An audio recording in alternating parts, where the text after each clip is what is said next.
Okay, चलिए फिर शुरुआत करते हैं। क्या आपने वीकेंड पे मिर्ज़ापुर थ्री देखी क्या? नहीं नहीं देखी। नहीं, वो आपने माधुरी बोला तो मुझे लगा कि शायद माधुरी क्या मैंने नहीं देखी।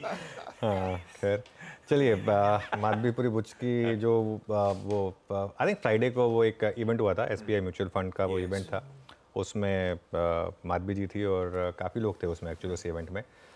तो पहले तो एक काम करते हैं, मैं आज क्योंकि सबसे इम्पोर्टेंट पॉइंट यही है, सबसे इम्पोर्टेंट पॉइंट यही है, मैं आज इसी से शुरुआत कर रहा हूँ। पहले तो वो बाइट एक बार फुल में सुनाते हैं कि एक्चुअली सेबी चेयरपर्सन ने कहा क्या है।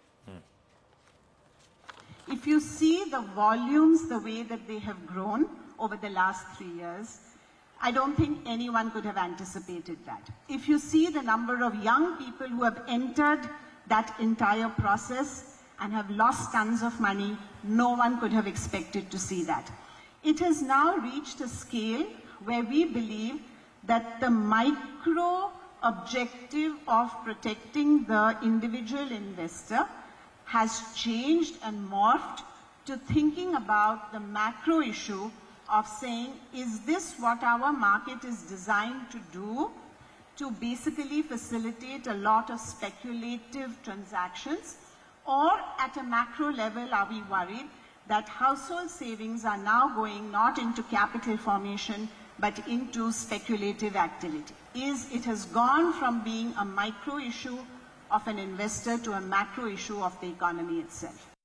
ओके, अच्छा इसमें इशू क्या है? अब सेबी चेयरपर्सन को ये डर लग रहा है कि अब ये माइक्रो इशू नहीं रहा, ये मैक्रो इशू हो गया है। और आशीष, एक चीज़ आपको याद होगा, जब मैंने एक बार डिस्कस की थी, जब वो वोटिंग परसेंटेज वाली बात चल रही थी सारी, तब एक चीज़ डिस्कस की थी कि ये ऑप्शंस का फ़ायदा बाहर के हेज फंड्स उठा रहे हैं, जेन स्ट्रीट और मिलेनियम। लेकिन जब तक चीज़ें लीगैलिटी में हो रही हैं तब तक कोई दिक्कत नहीं है। और अगर रिटेल चाहता है कि वो F&O करे तो करने दो, क्या प्रॉब्लम है? हाँ, ऑब्वियसली वो पैसा लूज़ कर रहे हैं, आप उनको वार्निंग दे सकते हैं कि आप पैसा लूज़ कर रहे हैं, ठीक है।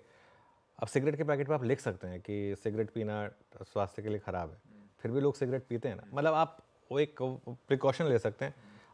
हम डिस्क्लेमर डाल रहे हैं सारे कि 90% लोग F&O में लूज़ करते हैं। उसके बाद भी अगर किसी को F&O ट्रेडिंग करनी है तो अगर वो लीगल है तो उसमें कोई दिक्कत नहीं होनी चाहिए। मैं एक और चीज़ सुनाना चाहता हूँ। एक बार रामदेव अग्रवाल जी ने जो कहा था अभी पिछले हफ्ते